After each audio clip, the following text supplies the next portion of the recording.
Hello, and welcome to another episode of the Product Thinking Podcast.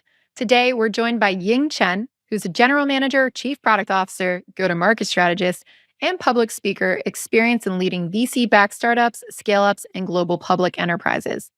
We're going to be talking about what the critical skills are in today's fast-paced technology world and how product leaders need to step up and take ownership over the business. But before we talk to Ying, it's time for Dear Melissa. This is a segment where you can ask me any of your burning product management questions, and I answer them every single week. Go to dearmelissa.com and drop me a line. Also, I do prioritize the voicemails, so leave me a voicemail so I can hear all your beautiful voices. Let's look at today's question. Dear Melissa, I have a product owner role, but my boss sees me as a release manager. I feel more like a project manager, and honestly, I don't feel like I am growing in my career. While execution is important, staying only in the delivery portion of the delivery process makes me feel like a scrum master that writes tickets. Any advice for me, please? I'm very sorry that this is actually happening to you, and it's really common out there. I do get this question a lot. Now, let's start to think about things that you can do to maybe shift the conversation or shift the perception about how you do your job and why you're there. What can you do to shift the focus to outcomes and questions about why you are building the things and not just what you are building? Can you start conversations with your boss where you say, okay, great, here's the thing that we're building. What do we expect to happen when we actually release it? What kind of metrics do we believe will move for our customers? Which customers do we think this will affect? I want to make sure that I instrument this so we can go back and make sure that it's doing what we expect it to do. That's a great way to start, just by saying, you're not arguing here. You're not saying, just don't give me solutions. You're not saying, oh, I'm only focused on delivery. Now you're just asking questions and you're tying it back to your role. I want to make sure it gets instrumented in the right way. I want to make sure that we're actually able to measure this when I put it out the door. When you start to ask those questions, now you can go back and monitor for yourself if it's working or not. If it isn't working, this is your opportunity to say, hey, this didn't hit our expectations. Maybe we should iterate on this. Maybe now you could start to show that we're moving towards a different way of working, right? You're not just a release person. You are somebody who's asking questions, who's thinking about the bigger picture, who's getting ahead of the things and proposing what to do next, right? What to change, how we make strategic decisions. That's one simple way where you can actually start trying to change the conversations that people are having with you. But you do have to be proactive about it. Instead of asking for permission, just go do what you think you should be doing and then ask for forgiveness if needed later. But rarely do we actually have to ask for forgiveness.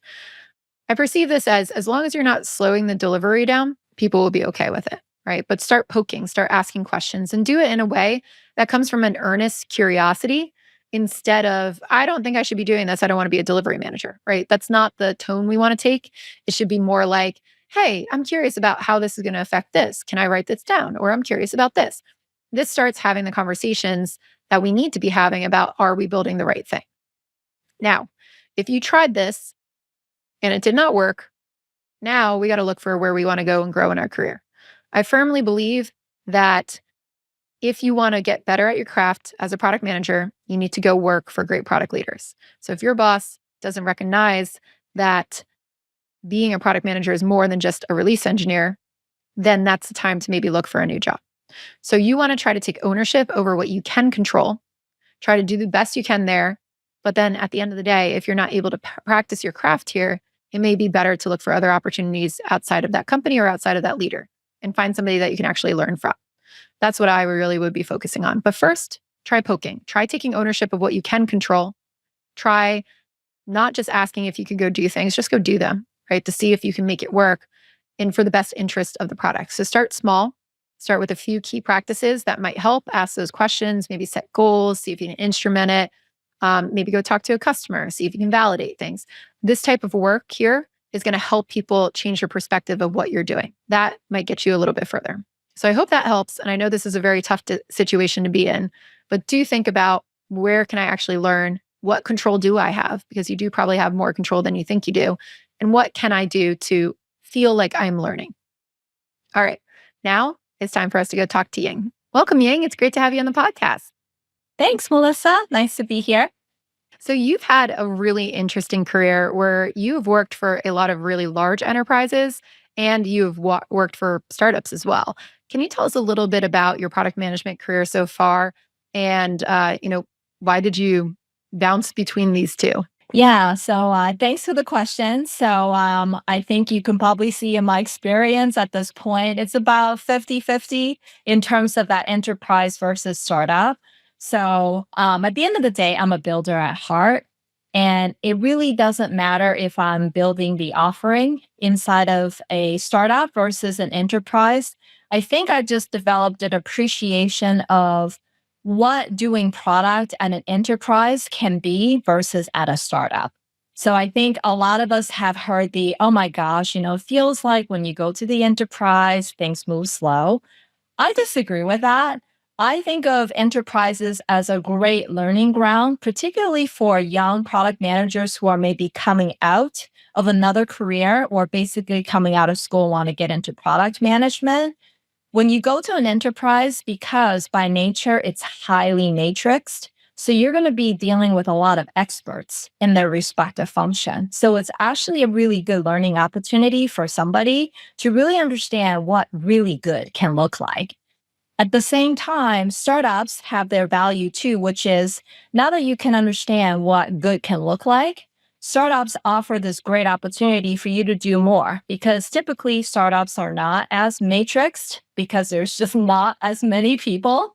And what you get to do is to be able to wear multiple hats and being able to get closer to kind of the entire operating model of a particular offering that you're working on, closer than probably what you can get to from an enterprise perspective. So I don't think there's a right or wrong with either one of those approach. I think the question that, I ask myself and I invite everybody to ask themselves is what kind of situation brings you energy? What kind of situations do you feel like your skill set best aligned? What kind of operating model? Enterprises, you have to be a really good communicator and you have to be the master of alignment because there's a lot of functional teams.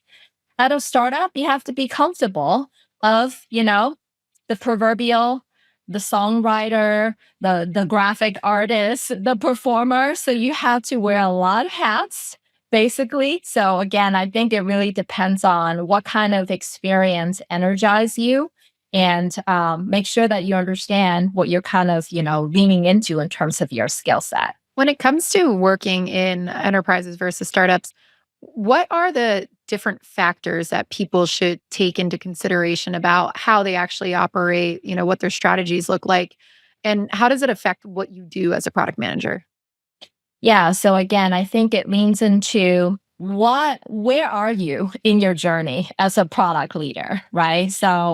Having been somebody who kind of started my career journey in the context of an enterprise, I have found that to be a really helpful experience for myself where coming new into product, you don't know what are all of the different ways in which you need to kind of interact with the different teams within an organization. So when you go into an enterprise, again, it provides a really great learning opportunity for you to be able to understand, wow, you know what? These are all the different functional areas that product can collaborate with and learn some real specialized skills around how people do marketing, how people think about go to market, customer success, sales enablement. So being able to explore and understand a lot of these really highly specialized roles within an organization. So at the end of the day, it's somebody that is looking to learn. If you're somebody who already have been in the product management profession for quite some time, you're looking for more autonomy and you're looking for more opportunity to have accountability in some of these areas above and beyond being a participant. For example, if you want to own the end-to-end process around pricing and packaging, as a product person, you can probably create more of an impact when you go to a smaller startup than maybe in the context of a large organization where they have specialized functions to do that. I think that's the kind of trade off decision that this individual has to make, as well as, again, keeping in mind what skill sets do I have right now? What am I looking to learn? And how can I show up best in each one of these environments where, again, change is going to be the constant. You still have to act very agile in your fashion.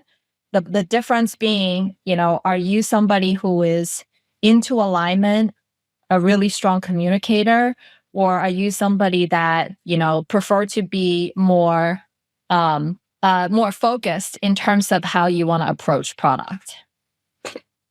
I always try to tell people too, I don't think there's just one model as a product leader, right? You've got Exactly. you could be a really good like 0 to 1 person type founder and be the product leader that way. You could take over from a founder and do the first early stages of the startup, right? Scaling. And then we've got Mhm. scale ups and then we've got enterprises. And I think the leadership and the skill set for each one of those is very different. Where, early days you're all about experimentation and product market fit and kind of dealing with chaos, let's say. And then Yes. as you scale and you get into the Mhm. enterprise, it's about taking the chaos and actually making it not chaos, right? Figuring out how to put in standardized ways of working and processes and strategies that actually scale us in deliberate ways, right? It's more about optimization as well. And I find that a lot of product leaders out there don't think that way. They think like, oh, I just have to keep going to a bigger and bigger and bigger company. And that's what Mhm. success looks like. And I'm curious for you, like you were at HubSpot, you've been at Covetrus at these, bigger companies, and now you're at a smaller startup. Mhm. Did you look at your skill set and say like, hey, I I want to go small for a reason? Like what was the Mhm. push where you were like, actually, I've done super C-level leadership stuff at these big companies. Why go Mhm. small now? No, and thank you for the mentioning on this concept of product market fit, right? So what energizes me about startups is getting to that point where you're like, oh wow, I see this really great opportunity. We're fighting against the clock to get to that product market fit, that 100th user or that 1 million ARR, whatever one comes first. You're really trying to get to that product market fit, and the whole experimentation, the build, measure, learn cycle really energizes me. So I'm somebody who, by training, because my undergraduate study was in psychology, so experimentation is like in my blood. So I love this concept of constantly experimenting, iterating, asking questions, formulating hypotheses. So I think that that's what energizes me about startups, because there's so much uncertainty and you really can't get to the answer unless you have effective experimentation. In the context of a larger portfolio, and this is where I think, you and I probably have had very similar conversations with our team, which is, hey, you know what? The good thing is we have customers, and the bad thing is we have customers. So this makes innovation that much more challenging. And I think what has become energizing for me is when you go to these larger organizations that have built a portfolio of offering that leans into their current product market fit. You need to kind of think past where you are today, because at any given moment, a change could come, such as generative AI or whatever the case might be, that basically rock the core of your business model, or COVID, right? I mean, it doesn't have to be technology. It was like COVID, right? Or depression, whatever the case might be. Change comes and it comes fast. And you, as the leader of a portfolio in a large enterprise, your job is to look past where you are right now. And then again, putting on your experimenter hat, always be ahead of the market and thinking about, okay, so who is playing in our space right now? Or who is actually closer to what we're doing, but they're not doing the same thing? And then how would they change their playbook so that they're not competitor today, but they may be a competitor tomorrow? As well as, okay, so the technologies or the value proposition that we're pursuing assumes our lead user's job hasn't changed. How is their jobs kind of changing? So I lean back into, I think HubSpot recently launched the RevOps, sort of the Ops Hub, and this is absolutely looking at how the jobs of our JSON users are actually changing and lean into that kind of innovative thinking. So again, don't look at having the customer as being a pain. I know it's hard. It's hard. It always feels hard to kind of innovate when you have customers. But at the end of the day, the same kind of concept, the same agility that you need to have mentally around startups trying to get to that product market fit, you need to do the same kind of thinking at that portfolio level. And then always look for opportunities to figure out, is it an adjacent market pivot or is this a complete new product market kind of pivot? So I think, again, you have to really enjoy experiments. You have to lean into uncertainty and actually enjoy the process of, I don't know, making sense of experimentation and uncertainty. In larger organizations, I find that they struggle with this innovation piece that you're talking about. And it's not just from the concept of, hey, we should be innovating. They all, want to say that, but it's the managing piece of it to make sure like they have enough budget to do it. They're putting the appropriate attention towards experimentation. They're not, I see a lot of them just like go all in on unvalidated ideas. When were at larger companies managing a portfolio with innovation, how did you think about that? Or can you tell us an example of how you experimented, like how you baked experimentation in, how you encouraged innovation, and then how did you logistically plan for it to make sure it didn't get overshadowed by all those revenue generating products you also had to manage?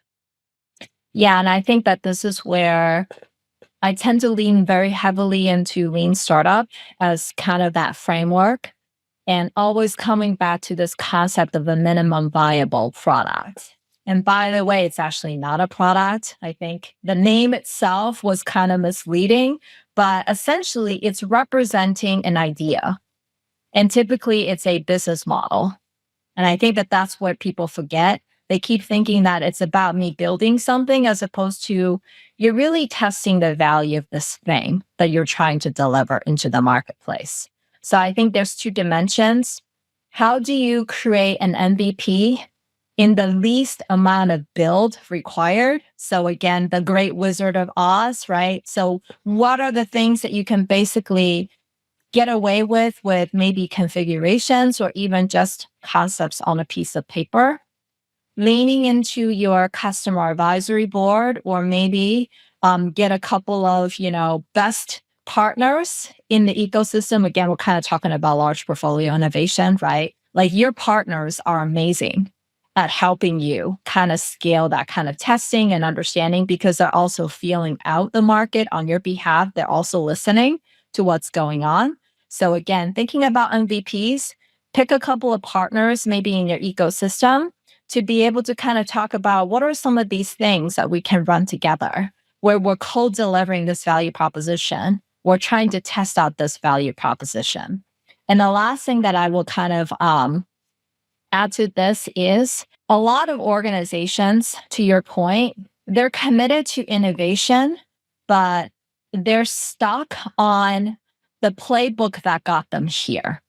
So if you continue to do incremental plays, leaning into your current go-to-market, there's no chance that you're going to be able to effectively go after a whole different market because by definition, you're being disrupted, not because you are doing something that you've always done. You're being disrupted because somebody's doing something different that you've never done before. And so I think the temptation that organizations fall into is, oh yeah, I support innovation. We have this lab going. The idea was validated, but we're going to use the existing go-to-market or whatever structure to execute on that. That is a mistake. We need to make sure that you have the right play for the right approach that you want to take and not lean into what you have today. Because again, what got you here might not be what you need to get you to the next level of where you need to go. And that's the same for startups, but that's the same for enterprises. So don't use what you did to get here and think that it's going to work for a whole different kind of market. So that's my advice and I'm sticking to it. I think it's a very solid advice. The one other thing that I've seen with product leaders that they have a little bit of trouble with CEOs have trouble with this too, honestly. But it's I've got two types of companies, right? I got the one that's like, I'm going all in on this new innovative idea I have that's not quite validated, but like we're just going to put all of our resources in it and like ignore the cash cow over here. Then on the other side, I've got the people who are like, I'm only going to do this cash cow and I'm going to ignore all the innovation things. Like, yeah, sure, go experiment, but we're never going to invest in it. Logistically, are you doing like a portfolio approach where you're going, oh, I'm going to always have like 10% of people in innovation? Are you waiting for people to come pitch you ideas? Are you coming up with innovative ideas as an executive team and deciding to fund them? Like, how do you think about balancing that so you're not swinging one way versus the other? Yeah, and I think that this is where how enterprises approach this is going to be different than how startups approach this. When you're at a startup, you don't have the level of resourcing because you don't have that customer buffer the way that an enterprise might have. So you have to have an incredible amount of focus, right? And then this is where there's a temptation to be like, okay, so if we have to bring focus, it's either one thing or another. We either go after the big thing and put 100% of our eggs in that basket versus like, okay, so how do we keep growing this thing that, to your point, the cash cow? I think it's really more of an experimental approach, which is you need to kind of get to that build, measure, learn cycle around the new things before you actually allocate hard resources against it. So what I would say is allocate maybe at least, 10 to 20% of your capacity to really experiment and asking your team to think about what are the ways in which, by the way, either new disruptions or how your existing value proposition can get affected. So that's something that we're doing right now, which is, Quantive. We are the leading platform for helping organizations scale their strategy. And the major ways in which organizations scale their strategy is through the implementation of OKRs. So again, the OKR market has seen lots of ups and downs. But in addition to sort of the OKR, which is our core, like strategy execution is our core business, we're actually also investing in understanding how we can elevate. How do we help address the strategy gap between people who are doing the bet creation, linking it to execution, and how do we close the gap on measuring the effectiveness of the bet that companies are trying to make? So the challenge is, if we just say artificially, let's split this amount of capacity versus this amount of capacity, it's going to change. It's going to change because you're going to be at some point, you're going to have more insight about what it actually takes for you to run that innovation project. So I guess my advice is start with some allocation, but don't be tied to it. Be a little bit more flexible as you decide to realize, hey, you know what? The innovation track that is not about existing is actually consuming more of your capacity. And that might be okay, right? That might be okay. That will actually force into you making a better decision about how you should think about existing capacity. When you're talking about the enterprise, though, again, I still feel like it's the same because enterprises, they may have more resources. However, it's not unlimited resources either. And you have a book of business that you have to protect. So again, I would say give yourself some room to learn what you actually need. Don't cement on it. And then always be making those trade-off decisions about, okay, so is this more aligned with what we're trying to go versus, hey, you know what? We have to keep the cash cow fed or starve the cash cow in order to generate this, to power up the stars, right? So I'm just trying to make sure I'm not mixing the BCG growth. I think that's the cows and the stars, right? So there we go. So I worked with the CTO. We would talk about sacred cows all the time. So it's like, whoa, yes, the sacred cows. We were never allowed to the touch cows. the sacred cows. Got it.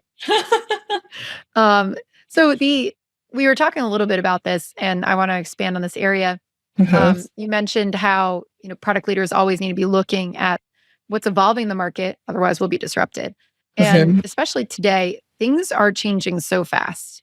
You mentioned generative AI.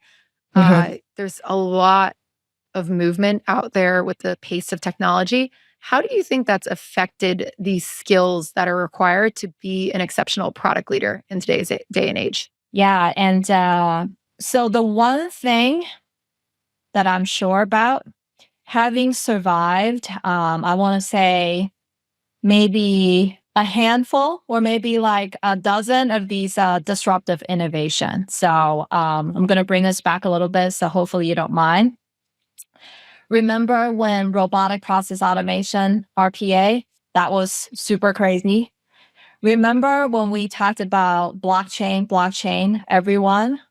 And at some point you're like, does everybody need distributed ledger? Just saying, Everybody need a right? blockchain. There's blockchains for everything. Right. So there was, right. So there was blockchain. Remember chatbots? I think people try to forget about chatbots and they just thought, hey, you know what? Chatbots have always been super smart. I have a collection of like research that basically said people think chatbots suck. They're stupid. They don't know what they're doing. So here we are, generative AI. By the way, last year wasn't the first time generative AI has been around. Generative AI has been around for quite some time too. Remember when we talked about, hey, it's cute, it can make pictures, right? And then we're like, that's Hollywood, that's their problem.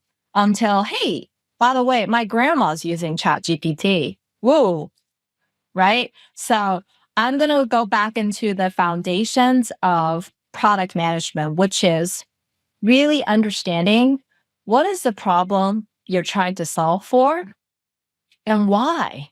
Why is it interesting for you to solve for that problem? Because technology will come and go.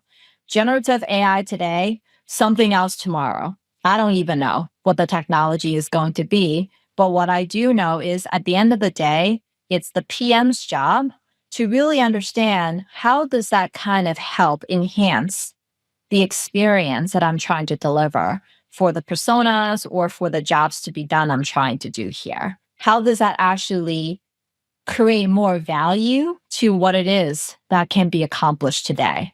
Rather than, hey, you know what? Yeah, I can tell you, sure, go pick up a course, learn LLMs. Sure, that's going to be helpful for you. Learn about the technology rather than not learn about the technology. But I think it's more useful leaning into old school framework, such as jobs to be done, really understand how do you understand what is it that people are trying to hire your software for. Good old behavioral research, which is, developing empathy and an understanding of the context of which your users and your buyers are kind of coming from. And then being able to lean into those skill sets in terms of understanding how does new technology or new things is going to fit into the current business model that you have. So again, I would say lean in more on developing your market side of the brain first, and then maybe learn about the technology second, because then I think you'll see the places where it fits and the places that it doesn't. Going back to our point about does everybody need distributed ledger? God help us all. I don't think so, right? Do you need a distributed ledger? So I was like, there was blockchain for like dog walking at one point. Like, why? I don't know. I don't know. I can't answer that. I don't know. Crazy times. But I see the same thing now as we were Mhm. talking about with generative AI. Everybody's like, oh, I need an LLM. And I'm like, for what? For what? What are you using It's it for? cool. And it's funny because a lot of people will say, I think companies are all looking for the buzzword. So people ask, what's your AI strategy? And they're like, oh, yeah, we use AI a lot internally. And you're like, for what? And it's like, oh, to ask questions of ChatGPT. It's like, that's not a strategy. Like, yes, I'm glad you're doing that. Everybody should be leveraging it, but Mhm. it's still not a strategy for AI. So it's a lot of throwing, I feel like throwing things at the wall and seeing what sticks right now when it comes to that. Okay, so this is good advice. Do not concentrate on the technology first, concentrate on the market first, and then see if technology can actually solve that problem. What else? What else should people be worried about with this pace of change? We're also talking lately about like ZERP, right? zero interest rate. We're past Mhm. that. Like, what have you seen change as a leader compared to those times versus what people expect of you now? Yeah, and it's actually been very interesting to me where I think a lot of us get these calls, right, from recruiters that's like, hey, you know what? What we really need are strategic or very strong, product leaders that have that go to market mindset, right? Which for me, it's kind of interesting because having been in this role for a long time, I'm not going to say how long it's been, but it's been decades at least. It's interesting to me that I've always thought of the PM role as the coming together of understanding of the business, strong understanding of the go to market, as well as being able to figure out what is the most effective way to actually execute on that strategy. Right. And so for me to hear after all this time, somehow people like us that sits at the intersection of understanding what does a good business look like versus what you should build and how you should build it. It's actually more of a unicorn concept than I realized. So my advice is, the best thing that you can do for yourself as a product manager is to really develop your business side of the brain. Pragmatic marketing has a good framework. I know everyone's like, oh my gosh, it's been around forever, but I think it has a really good depiction of what we mean when we say develop the go to market side of your brain. It comes down to understanding pricing and packaging. You don't have to lead it, but you have to understand how it fits. Strong understanding of the KPIs, as well as the metrics that matter within your business. If you're in SaaS, I think we have all these lessons on NRR, ARR. You got to understand all the R's and how product kind of fits into the R's. In addition to obviously NPS, I'm sure that could be another debate for another conversation. But the importance of understanding how what you're building and what you're trying to get to fits into the business. So I would say, you really have to start to take on that business owner kind of mindset where you don't have to own every single function, but you have to start to understand and put together all the dots in terms of just because you build it, people are not going to come. Is what you're building and who you're going after actually lean into the unfair advantage that you have as whatever organization that you have. And again, the model that I like to use is the lean model canvas. I don't mean the canvas itself, but I think the canvas is a good reminder of thinking about when you're talking about a product oriented company, especially in the SaaS context, it's not good enough to just figure out what is the product, the features. It's thinking about your entire organization as an asset of how you would show up in the marketplace. So again, I would lean into if you need something to kind of ground your thinking on understanding what I mean by that. Definitely take a look at the Lean Model Canvas. It's a really good way to help you understand how the product itself is not detached from your organization's ability to reach the market that your product is intended to reach. So I would say really lean into that market, the commercial side of your brain, and then make sure that while you're excited about technology, what are things you can build, but don't lose sight of what should be the problem that you solve for. What is the impact? How do you need to show up as an organization? So that will save everybody, including yourself, a lot of pain, a lot of suffering in terms of, I built this, nobody use it, nobody's buying it. We're still experiencing churn and things like that. So, That's a good blast from the past. I forgot about the lean canvas, and I used mhm. to teach it all the time, but I do think it's more relevant now for product leaders more than ever. And I remember when I did first start teaching it to product managers, everybody would complain because it's got these segments that say like cost structure and revenue streams on it, where Mhm. they'd be like, "Oh, I don't need to know about that. Like I'm just a piece of this large enterprise."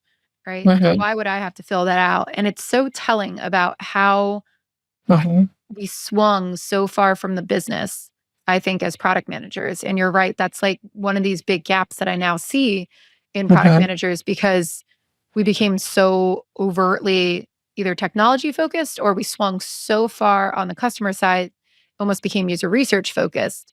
But we've always been like supposedly right in the middle of business, technology, and customers.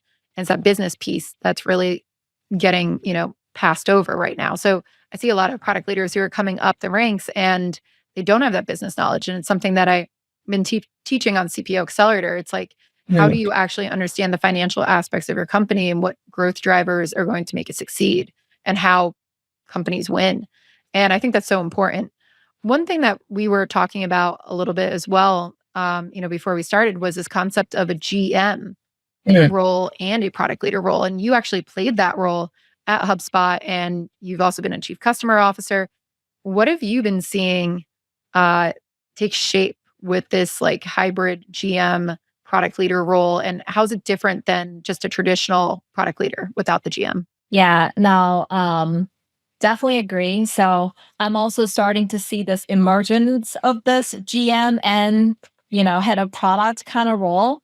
I think it kind of evolved from this need that organizations are realizing that just because you build it, like I said, it's not going to have an impact on the key metrics that matter for your business unless you're intentional about aligning what it is that you're doing with how you can actually go to market.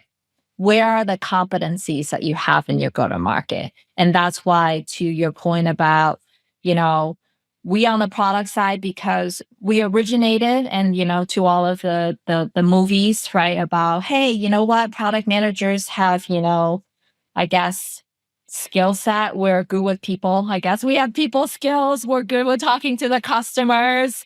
We're good at bringing back what the customers need to the engineers who want to focus on solving the problem. And so like, we're like the translator.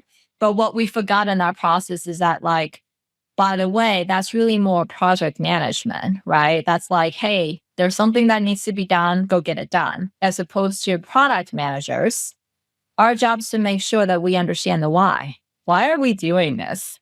Should we do this? So I do feel like organizations are starting to realize that having somebody who is just focused on building the things and bring it to market is not going to help them be competitive, and it's not going to be sustaining their advantage without that connection to the key metrics within the business that matters. And that's why the general manager concept, it's actually more relevant probably in non-SaaS kind of context, but we're bringing that into SaaS because of this need that we need to be able to have a single hand to shake when it comes to, we have this product. How is it contributing to the key metrics within the business? How is it contributing to our ability to add more revenue? How is it contributing our ability to maybe expand existing revenue? How is it helping us to drive stickiness of the platform and things like that? So I think organizations are starting to realize that more than just the chief product officer that can basically take what we need to do from the customer base and doing that user research that you kind of talk about, translating into needs and requirements into somebody who is able to really play at the middle of understanding the business, what is our go-to-market competency, and mirroring a portfolio that leans into the competency of where we have go-to-market. So I'll just give you an example, right? So I think a lot of organizations want to go up market. However, maybe their competency is really around small to mid-sized business. So if you bring in a product leader and you say, you know what, build me a product that is worthy of enterprise segment, but you don't augment your go-to-market, guess what's going to happen? You're going to build this product that you don't have the professional services team that can support the expanded services that you're going to need to serve the segment.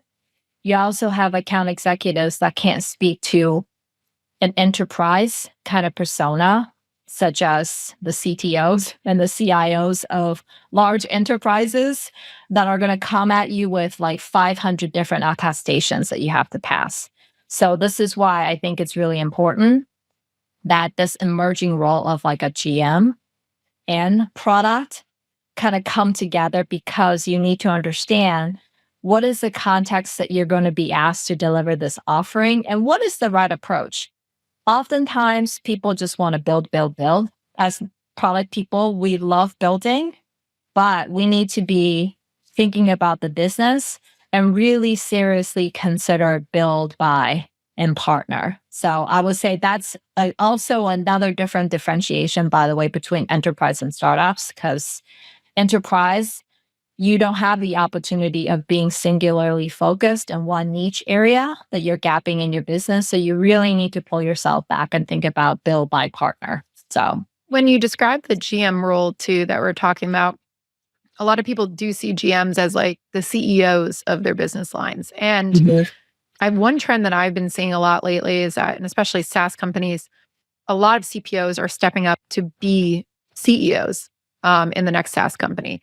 And the way that you're describing it, it sounds pretty key to me. And that's what I've been seeing as well, is that, as a CPO, you do, or a GM in that area, you do have to worry about the go-to-market, the sales side, the product side, the technology side, all of those things to actually pull together and provide direction. Have you been observing that out there as well, where you're seeing a lot more product people take the helm and lead these companies? I think so. And this is where the trend that I'm seeing, especially in sort of in the startup world, there is a lot of this kind of CPO to CEO route, actually, as sort of the evolution of the role. And then at the enterprise level, that's where you're starting to see this GM and head of product role, where you have somebody who might be the GM of a division within an organization, but also have full accountability into the product creation process. So I do think it's the same trend. We're just seeing it manifested in two different paths. So absolutely, it brings me joy to talk about CPOs as the new CEO, rather than sort of like, because again, it's very similar to the COO role, right? When you're talking about SaaS organizations in particular, right? The product role is very similar to the chief operating officer, because in order for you to deliver an offering from a software perspective, you need the entirety of the village, right? So how you show up in pricing and packaging, how should you think about FP&A? How should you think about contracts? How do you think about selling? How do you think about support? How do you think about marketing? So I do think that it is a emerging trend. I think it's just manifested differently depending on startups versus enterprises. If people want to start to look into becoming a product leader and then hopefully eventually a CEO, what do you think are the biggest things holding people back today? I think the challenge is, especially if you're kind of coming from the traditional, I don't even know what traditional is, but like I think the more prototypical, how about prototypical definition of like product, right? There's almost like, oh, you know what? You don't have to worry about sales and marketing. That's not your job. You don't have to worry about it. And yet, every time, I don't know if you hear this, but I hear this a lot from both my teams, my colleagues, and also people that I mentor, that it's very hard to go to the next step from a leadership perspective, because they get this feedback that they're not strategic enough. So as all of us know, it's like, wow, how do you react on, how do you process that feedback, right? You're not strategic enough.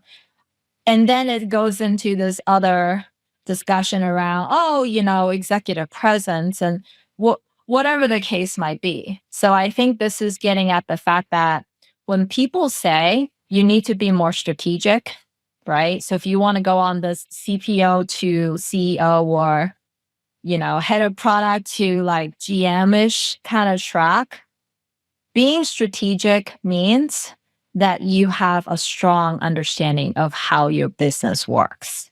So that means you're in tune with those key metrics that matter. understanding how what it is that you're doing contribute to those key metrics, and then having an active role in involving yourself with your partners. Because remember, if you're a large enterprise, it's likely very matrix. So you're going to have a sales partner and a marketing partner that you need to align with. At a startup, again, you have a little bit more shaping that you can do, but again, it still requires alignment. So I would say buckle up. Those things that we used to ignore on the lean model canvas that you're like, I don't really need to be prepared to educate yourself. You can take courses. You don't need an MBA. I know I probably just, made a lot of schools angry, but you don't really need an MBA. It's really understanding the key levers within your business.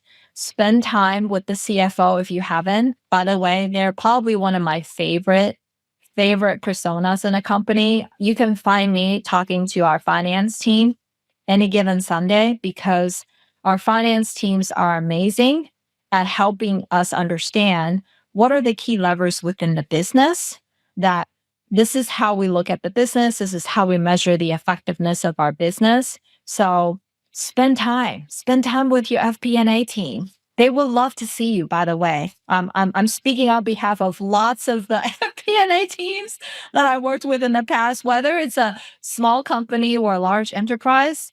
Your FP&A friends want you to go talk to them. They will love to talk to you. They will love to tell you how things work. They would love to tell you about EBITDA. They want to talk to you about CapEx, OpEx. They want to talk to you about revenue. Just go talk to them. And talk to marketing and sales as well. Make sure that you have a really strong line of communication. But I would say definitely tap into your finance team. They're there to help. They're really funny, by the way. So I'm hoping I'm crushing a lot of these prototypes of I don't know. I have a lot of feedback from my finance teams and finance leaders are we really that scary? And the point is, no, they're not. They're really great. So I don't know. If I have an unsung hero, I would just say finance, trove of information, amazing partnership. Go talk to them. They love to hear from you. I hope I didn't just set everybody up for lots of appointments, but yeah, so learn about the business. Talk to your finance leaders. Talk to your finance team. They're there to help. They want to help. So hopefully that was helpful. Yeah, that was super helpful. Amazing advice for us, Ying, in this episode. Thank you so much for being with us. If people want to learn more about you, where can they find you? I'm on LinkedIn and I'm also on Twitter. So again, you can find me, YChen42 on Twitter. And also you can find me on LinkedIn with the same handle. So hopefully we'll see everybody there. Awesome. And we will put those links in our show notes at productthinkingpodcast.com under Ying's episode. So you can just grab them there. Thank you for listening to the Product Thinking Podcast. We'll be back next Wednesday with another amazing guest. And in the meantime, you can submit all of your questions about product management to me at dearmelissa.com, and I'll answer them every single Wednesday. We'll see you next time.